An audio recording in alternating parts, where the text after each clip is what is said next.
Assalamualaikum ya akhi ya ukhti. Assalamualaikum ya akhi ya ukhti.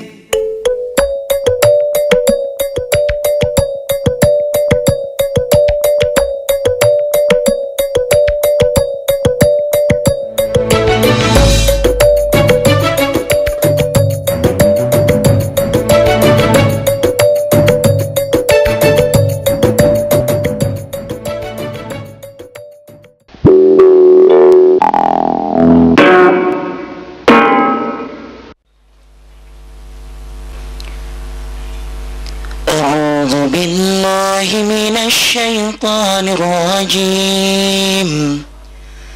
بسم الله الرحمن الرحيم.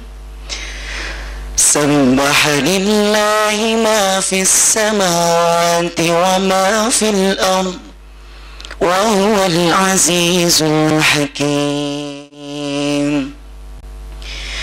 يا أيها الذين آمنوا لم تقولون ما لا تفعلون كبر مقتا عند الله أن تقولوا ما لا تفعلون. إن الله يحب الذين يقاتلون في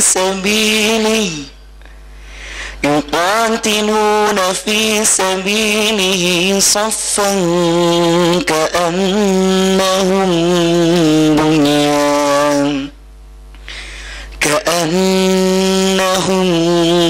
بنيان مرصوص.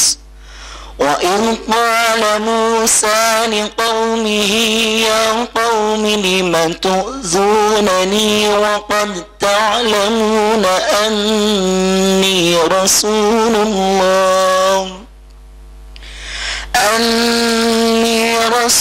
الله إليكم فلما أزاغ الله قلوبهم والله لا يهدي القوم الفاسقين. وإذ قال عيسى ابن مريم يا بني إسرائيل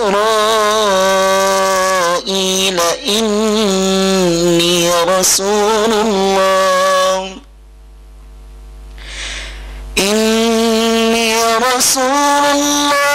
إليكم مصدقا لما بين يدي من التوراة ومبشرا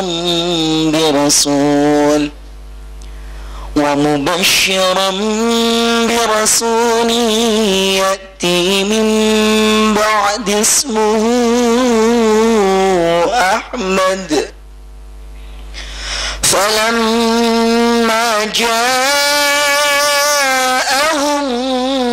بالبينات قالوا هذا سحر مبين. ومن أظلم ممن افترى على الله الكذب وهو يدعى إلى الإسلام والله لا يهدي القوم الظالمين.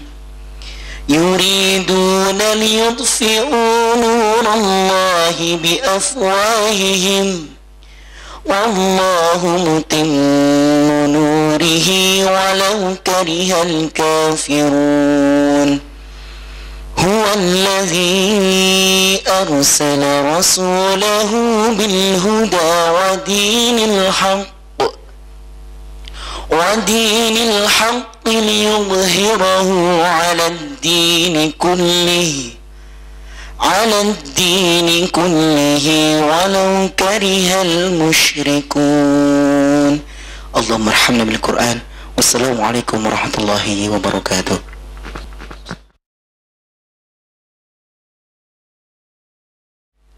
Bismillahirrahmanirrahim. Assalamualaikum warahmatullahi wabarakatuh. Alhamdulillahirabbil alamin wassalatu wassalamu ala asrofil anbiya'i wal mursalin wa ala alihi wa ashabihi ajmain, amma ba'du. Yang saya hormati Bapak Kiai Haji Syuhada Bahri yang kita kenal bersama. Beliau adalah Ketua Umum Dewan Dakwah Islam Indonesia DDII, secara khusus rawuh dari Jakarta jauh-jauh, dan sebenarnya beliau kemarin masih dari bepergian, terus singgah sebentar ke Jakarta dan lalu menyempatkan hari ini rawuh, dan alhamdulillah tadi sekalian sudah khutbah di masjid. Kami ucapkan terima kasih kepada beliau, alhamdulillah bersama-sama hadir dengan kita pada hari ini. Yang saya hormati para kiai, para ustadz yang khusus kami aturi rawuh pada kesempatan ini. Mohon maaf, ini tempatnya memang suasananya masih agak panas barangkali. Belum ada AC-nya Pak Safi ya. Tapi AC alam. Terima kasih kami aturkan kerawuhan para ustadz, para kiai pada hari ini, para pimpinan universitas, para pembantu rektor yang para hadir, kemudian para dekan di lingkungan fakultas, kepala biro, teman-teman tim pembangunan atau renovasi Masjid Nurul Huda UNS yang kami banggakan, juga adik-adik takmir masjid, ini mahasiswa yang sudah siap berada di sini juga. Alhamdulillah, marilah kita bersama-sama memanjatkan puji syukur kepada Allah Tuhan yang Maha Kuasa. Pada siang hari ini kita bersama-sama hadir, acara khususnya dan urgensi acara ini adalah untuk tujuan silaturahim di antara kita, para tokoh-tokoh umat Islam khususnya di Surakarta, dan ini pentolan dari Jakarta. Alhamdulillah beliau Kiai Haji Syuhada Bahri juga kerso rawuh di kesempatan ini. Yang kedua, dalam silaturahim ini acara kita adalah penyampaian informasi tentang rencana pembangunan masjid, atau tepatnya adalah renovasi Masjid Nurul Huda kampus UNS ini.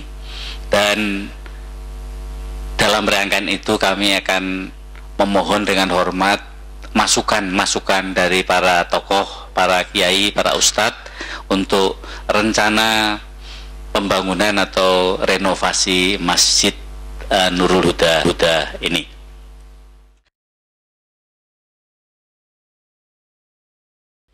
Alhamdulillah nahmaduhu wa nastaghfiruh wa na'udzu billahi min syururi anfusina wa min sayyiati a'malina, may yahdihillahu fala mudhillalah wa man yudlil fala hadiyalah.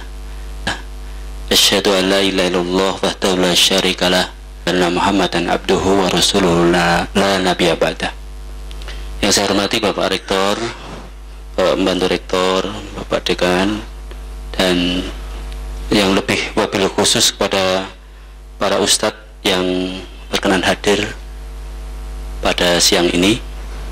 Kami diminta oleh Pak Rektor untuk menyampaikan presentasi mengenai langkah renovasi Masjid Nurul Huda. Tadi sudah disampaikan oleh Pak Rektor bahwa masjid ini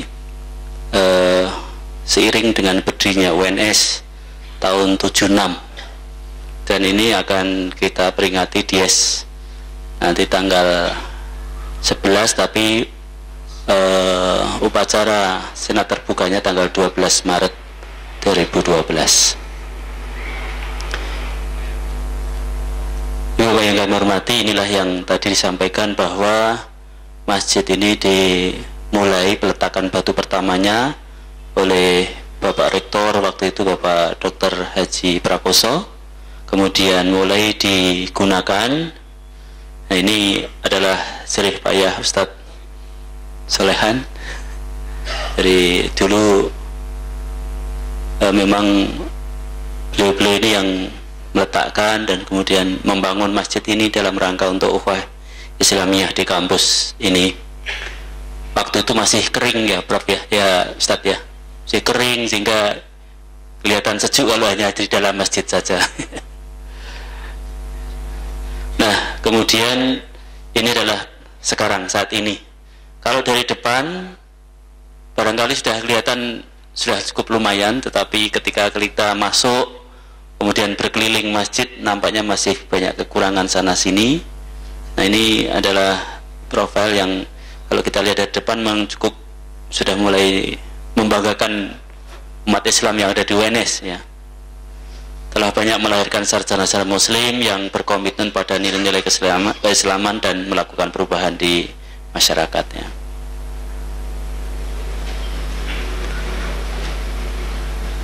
Tadi sudah disampaikan oleh Pak Rektor bahwa jamaah masjid luar biasa, apalagi kalau sudah mulai hari-hari efektif kuliah, maka tidak bisa menampung semua jamaah sehingga harus ketika sholat Jumat itu berada di luar masjid ini.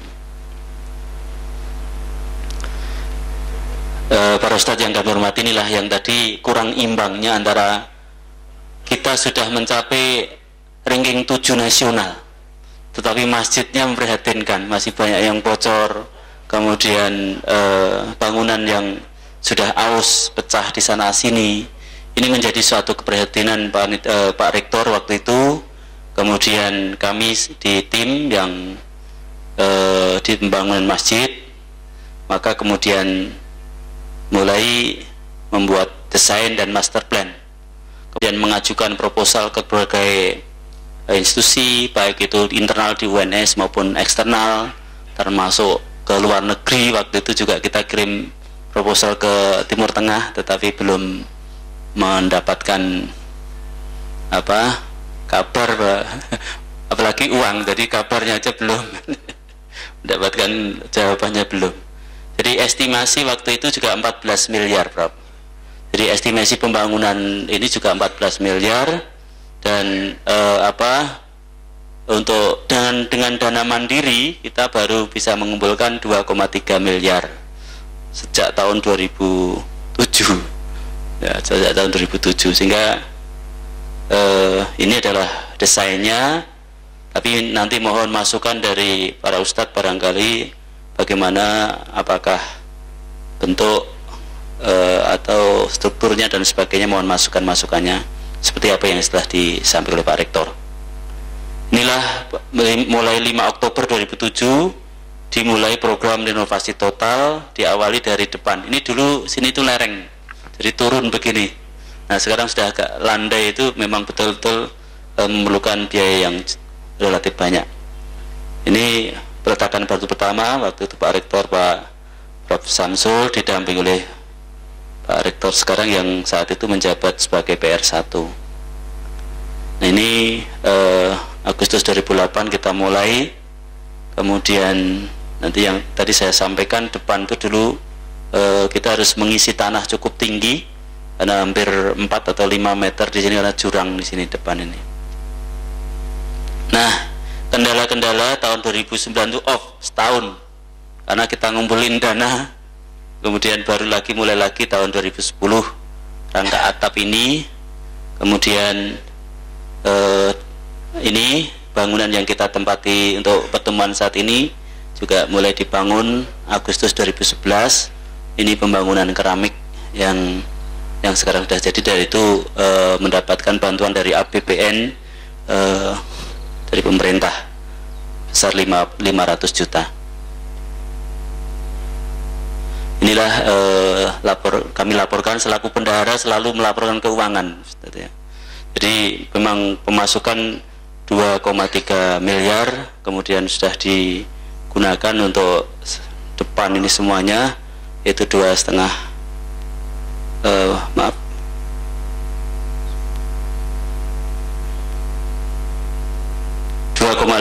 ya. Jadi ini kemudian saldo masih 291 juta atau 291 juta rupiah. Saya kira itu Prof. Rafiq dari perjalanan yang ini. Jadi nanti barangkali tadi sudah diutarakan oleh Prof. Rafiq masukan-masukan dari para ustadz yang berkenan hadir pada siang ini. Assalamualaikum warahmatullahi wabarakatuh.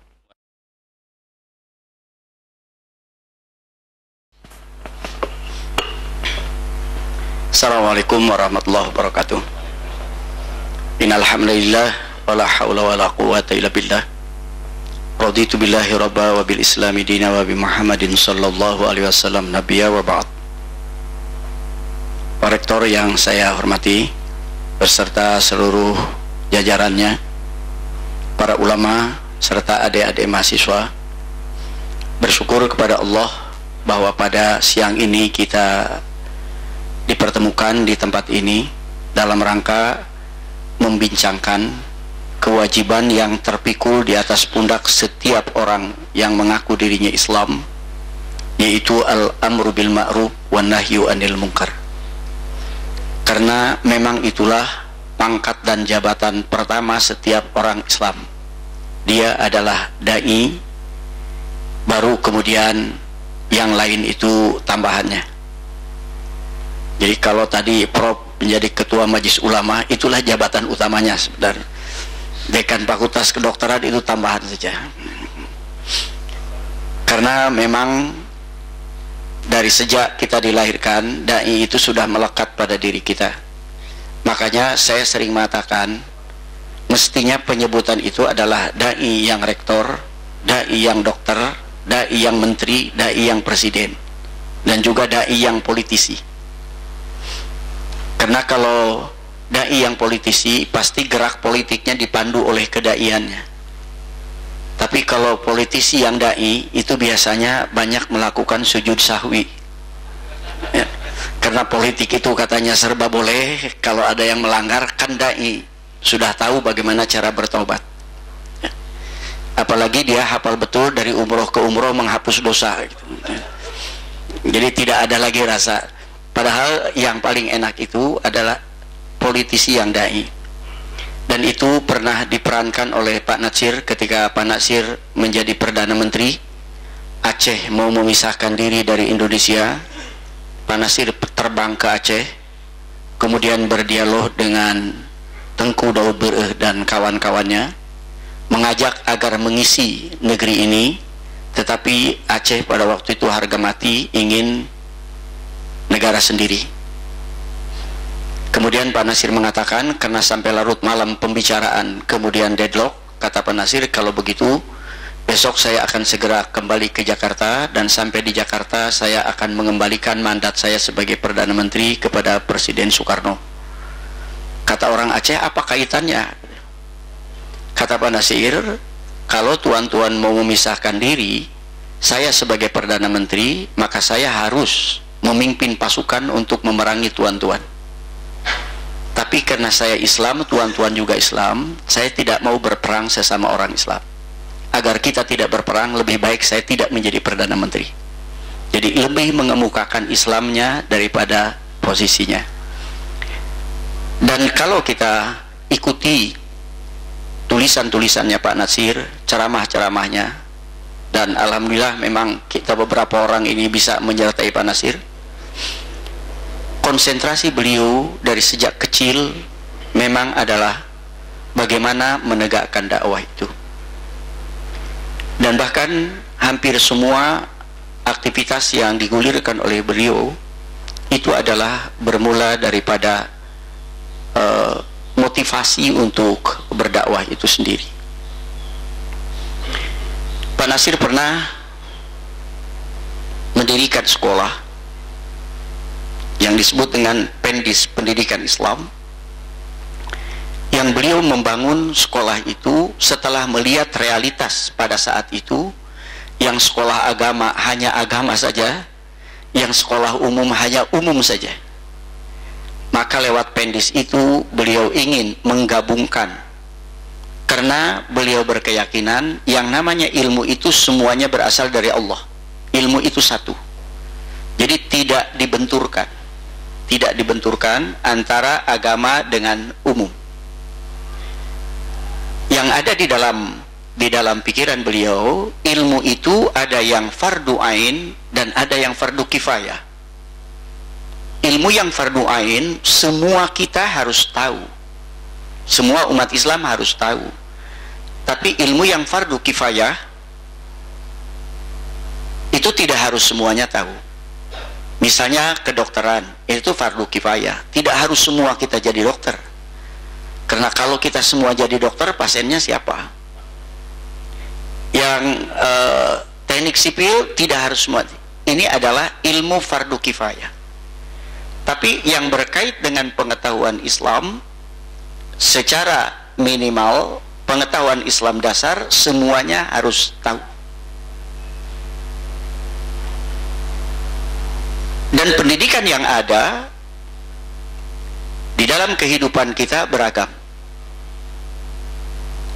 Dan pada saat itu kita masih bersyukur karena hampir di semua kampus, hampir di semua sekolah SMA, di situ ada PI, di situ ada IPNU, ada IPM, itu diperbolehkan pada waktu-waktu itu. Barulah pada saat menterinya Pak Daud Yusuf, itu semuanya tidak boleh ada. Kegiatan-kegiatan ekstrakurikuler yang selama ini bisa ikut serta di dalam, itu nggak boleh.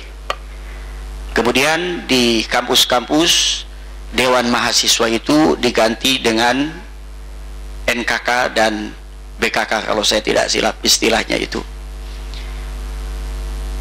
Nah, maka oleh karena itu Pak Nasir memunculkan satu ide bahwa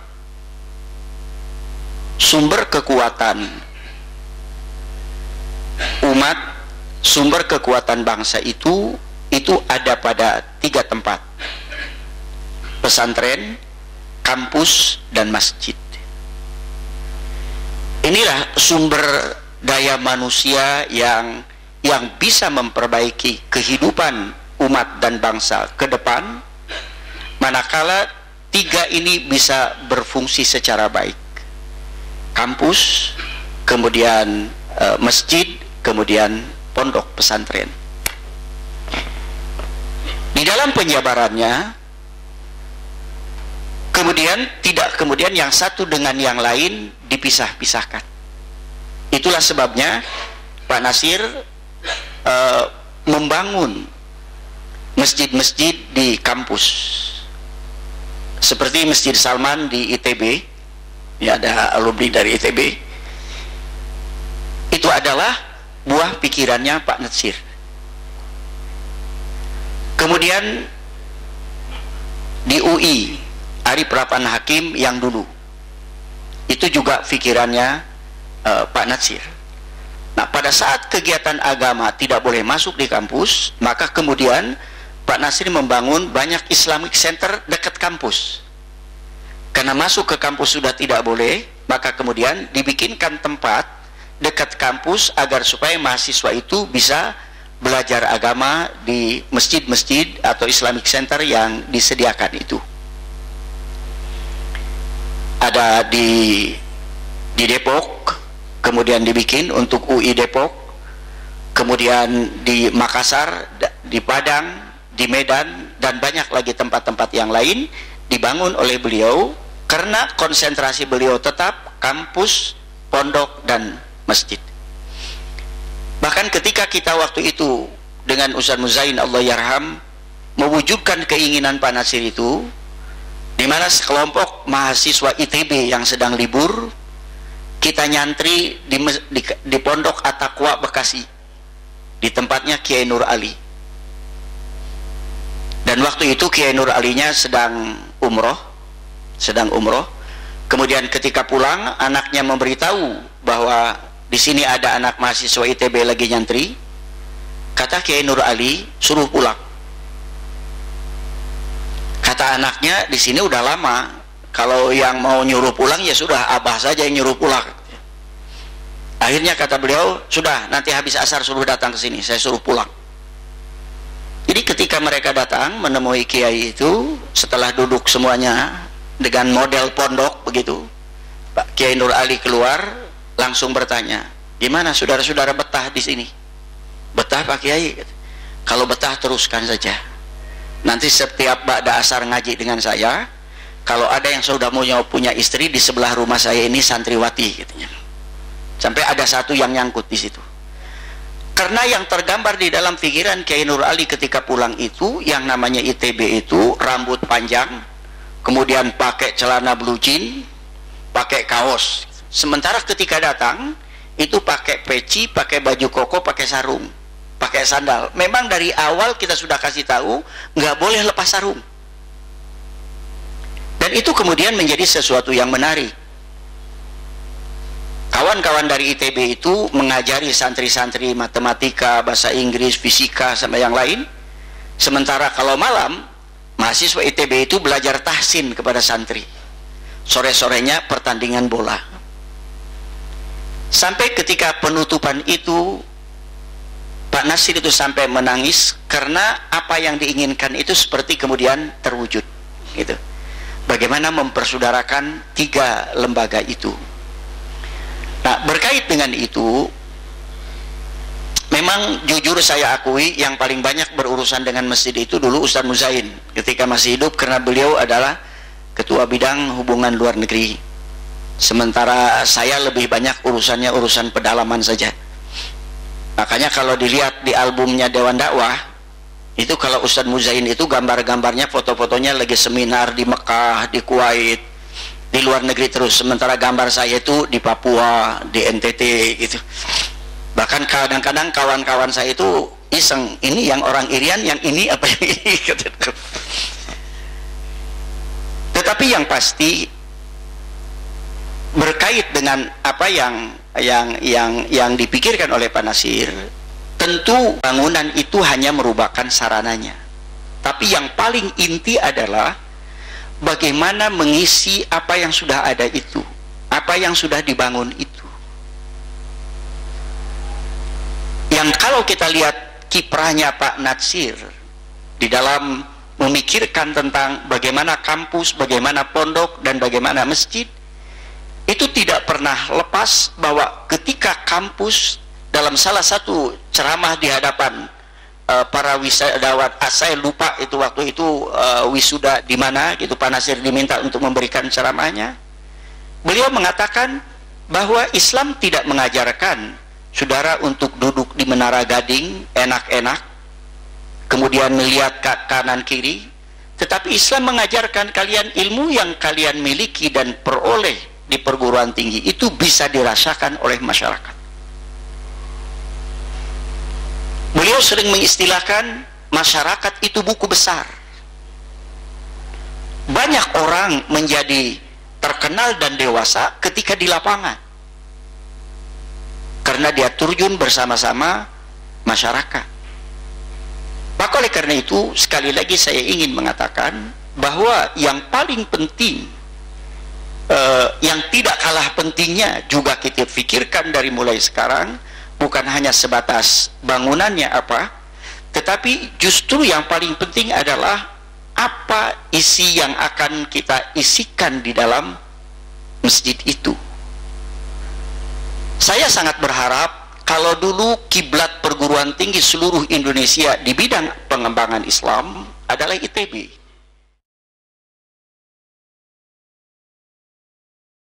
Bagi mereka calon mahasiswa yang hafal Al-Quran minimal 10 juz itu akan diberikan semacam PMDK dan kemudahan-kemudahan. Saya lebih jauh mengusulkan kalau mereka yang sudah terjaring mahasiswa itu yang minimal 10 juz Al-Quran, apalagi sudah full hafal 30 juz, itu diberikan tempat asrama di dekat kampus ini sekaligus sebagai takmir masjid mungkin, dan keuntungan secara individual terhadap mahasiswa itu juga satu, mereka yang berusaha untuk hafidz Al-Quran itu kemampuan dan keinginan untuk tafakuh fidinnya jelas kuat. Kemudian yang kedua dari sisi akhlak insya Allah mereka tidak diragukan lagi karena lebih banyak menggunakan waktu untuk hal-hal yang positif tahfidzul Quran daripada mungkin menyia-nyiakan waktu yang tidak bermakna. Ini yang ketiga, memang dari faktor kecerdasannya juga tidak diragukan mereka-mereka yang hufad. Calon-calon baik dari mereka dari kadar umat ini harus kita fasilitasi. Apalagi kalau otaknya mungkin cemerlang, dia mengambil disiplin ilmu tertentu dan dia hafidz Al-Quran, lalu diasramakan mungkin di sini gitu, itu akan menjadi AC-nya kampus ini. Jadi akan memberikan keademan tersendiri ya terhadap yang lain. Minimal yang suka bikin ugal-ugalan itu ada agak pekewuh lah mungkin melihat mahasiswa yang seperti. Saya kira itu, Pak. Terima kasih Profesor Rafiq Arsidi yang berkenan memberi kesempatan kepada kami. Apa yang sudah menjadi arahan yang secara singkat disampaikan oleh Ketua Umum Dewan Dakwah tadi, selaku pelanjut dari visi dan misi yang disampaikan oleh Pak Nasir dalam mendirikan Nurul Huda, kami sudah menuangkan dalam bentuk usulan konsep pengembangan Masjid Nurul Huda ini yang kami ambil dari beberapa masjid yang sudah berjalan cukup bagus yang dibina oleh Dewan Dakwah, yaitu seperti di ITB maupun di beberapa tempat yang lain. Nah, maka perkenankan nanti mungkin pertama tentu Profesor Rafiq Arsidi selaku rektor untuk bisa menerima beberapa usulan konsep kami ini. Insya Allah apa yang disampaikan oleh Kiai Haji Syuhada Bakhri tadi sudah termaktub di dalam ini, dan baik usulan tentang perpustakaan, usulan tentang kegiatan bersama itu sudah disampaikan di tempat ini. Kami sudah fotokopikan dan nanti insya Allah kami sampaikan. Kemudian yang kedua, inti dari pembicaraan tadi, kenapa Profesor Rafiq Arsidi memulai pekerjaan dakwah di Masjid Nurul Huda ini dengan mengundang para tokoh ini, tentu agar berharap yang paling utamanya adalah masjid ini menjadi berkat untuk semua pihak. Maka kehadiran beberapa tokoh yang mewakili berbagai lembaga ini nanti bisa diajak berbincang dan mengembangkan ini lebih lanjut untuk kepentingan bersama, bukan dalam arti orang luar pengen cawe-cawe ke dalam, tidak demikian, tapi tidak lebih hanya rasa tanggung jawab kita sebagai pelaku dakwah amar ma'ruf nahi mungkar bersama-sama perlu kita pegang agar ini betul-betul tetap terjaga di dalam visi dan misinya sebagai masjid perekat seluruh umat Islam dan warna Islam yang ada di Nusantara ini. Begitu Prof, terima kasih sekali dan saya akan membagikan atau memberikan.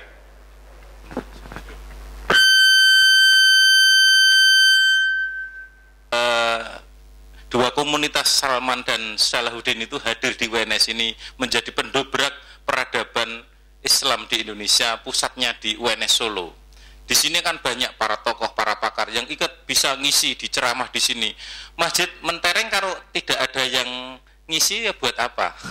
Tidak ada gunanya. Perpustakaan tidak ada yang baca buat apa? Ada yang baca tapi tidak bisa membaca, kenapa? Tidak ada gunanya saya kira. Ya oleh karena itu kita kobarkan semangat peradaban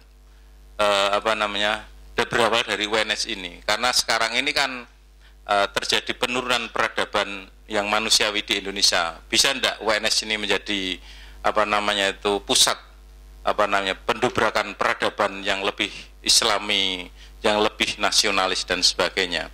Saya kira bisa, karena para tokoh di sini juga bisa ngisi di sini, misalnya setiap minggu sekali siapa dan para mahasiswa menjadi besar semuanya, menjadi alim ulama semuanya, menjadi para dai seperti Dewan Dakwah semuanya bisa. Saya kira dan semua ini bisa di sini siap semuanya mendukung masjid ini menjadi pusat peradaban dan pusat kajian Islam. Kalau tidak begitu, nanti warna partai, warna pragmatisme di sini, liberalisme akan mencederai masjid yang indah ini nantinya. Saya kira demikian. Assalamualaikum warahmatullahi wabarakatuh. Jadi poin yang paling utama bagaimana kemudian menjadikan Nurul Huda ini ke depan menjadi imam atau kiblat bagi pengembangan masjid-masjid kampus ya di Indonesia. Nah, ini luar biasa. Kami mohon doa restu dari penjenengan semua. Mudah-mudahan kita bisa mewujudkan di masa yang akan datang. Itu artinya berarti tadi menata dari bahwa sektarian harus hilang dari sini, tidak hanya dikuasai oleh segolongan atau bahkan partai. Saya kira memang kalau mengatur itu sudah ada aturannya di kampus, tidak boleh masuk partai, tidak boleh organisasi ekstra dan sebagainya sudah ada. Tinggal nanti ya tadi yang penting adalah mudah-mudahan Allah memberi kekuatan saya bisa memimpin ini dengan secara bijak, menegakkan aturan yang betul begitu ya. Ini tadi ke depan memang saya kira harus menata kepengurusan yang setidaknya tadi kalau Ustadz Ali Usman tadi ya sinergi antara kondisi Salahuddin dan Salman, saya tambahkan satu lagi sinergi dengan Nurul Huda aslinya gitu ya, itu nanti menjadi satu kesatuan, jadi menjadi bentuk. Nah itulah kira-kira kiblat ke depan. Kemudian tentang ini apa namanya fisik tadi ya, Pak Farhan tidak ragu-ragu tadi sudah ada statement dari Kiai Syuhada bahwa kalaupun misalnya harus dirobohkan itu tidak apa-apa, tapi saya usul, saya pribadi, karena semakin lama semakin akan menjadi heritage ya, itu juga harus diperhatikan karena sebenarnya saya kira paham betul tentang heritage itu ya, itu saya kira penting. Setidaknya tentu apa namanya di sana ada peresmian itu apa namanya, prasasti itu mesti harus tetap dipelihara itu ya, tanggal berapa kita diresmikan dan sebagainya seperti itu. PAI saya kira Prof. Hanani menjadi penting perannya karena itu adalah tentang isi bangunan setelah ini jadi kemudian, itu menjadi penting. Desain ke depan harus menjadi apa Nurul Huda ini saya kira sesuatu yang sangat-sangat ditumpukan kepada PAI untuk ini. Tapi yang paling utama yang terakhir adalah support dan kerjasama dari para ustadz dan para kiai ini untuk nanti mendukung terwujudnya dua hal. Yang pertama satu bangunan, yang kedua adalah isinya seperti kita cita-citakan bersama.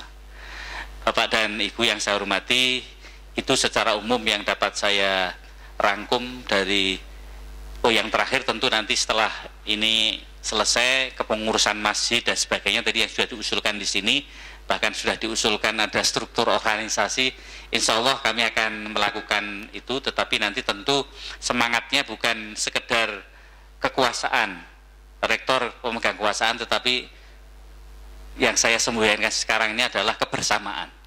Jadi semua unsur akan bersama-sama, tapi di bawah koordinasi imam yaitu rektor gitu ya. Saya kira itu Ustadz begitu. Bapak dan sekalian, marilah kita setelah mengadakan pembicaraan silaturahim kita ini, kita telah mendapatkan beberapa kesimpulan. Semoga semua itu bisa kita laksanakan dengan baik dan mendapat ridho dari Allah Subhanahu wa Ta'ala. Maka marilah pertemuan kita akhiri dengan mohon kepada Allah, semoga kita mendapatkan hidayah, taufik dan inayahnya. A'udzubillahi minasy syaithanir rajim. Bismillahirrahmanirrahim. Alhamdulillahirabbil alamin. Hamdan yuafi wa yumajidah ya rabbana alhamdulillahi sultanik. Rabbana zalamna anfusana wa lam taghfir lana wa tarhamna lanakunanna khasirin. Rabbana la tu'akhidna in nasina wa akhtana wa la tahmilna sangka ma hamaltahu 'alal ladzina min qablina. Rabbana la tu'akhidna ma laqad nabi wa'fu anna waghfir lana warhamna anta maulana wa antal kafirin. Rabbi adkhilni mudkhala sidqin wa akhrijni mukhraja sidqin waj'al li min ladunka sultanan nasira wa qul haqq wa saqal batil innal batila kana zahuqa. Rabbi shrah li sadri wa yassir li amri wa hlul 'uqdatam min lisani yafqahu qawli waj'al li waziran min ahli Harun akhi ushdud bi azri wasriku fi amri kan sabika katsira wa nadhkurka katsira.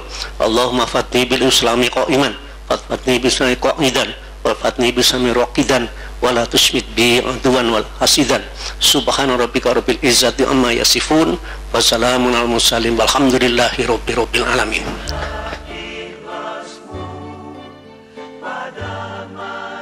Saudara sekalian yang saya hormati, marilah tutup acara ini. Kami mohon maaf atas segala kekurangan, terutama dari saya sebagai pimpinan pertemuan silaturahim pada sore hari ini, dan terima kasih kepada penjenengan semua yang telah memberikan masukan-masukan dan telah hadir secara fisik pada kesempatan ini. Khususnya panitia, saya terima kasih telah menyelenggarakan, mempersiapkan dengan sebaik-baiknya.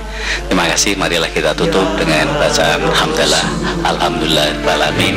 Assalamualaikum warahmatullahi wabarakatuh.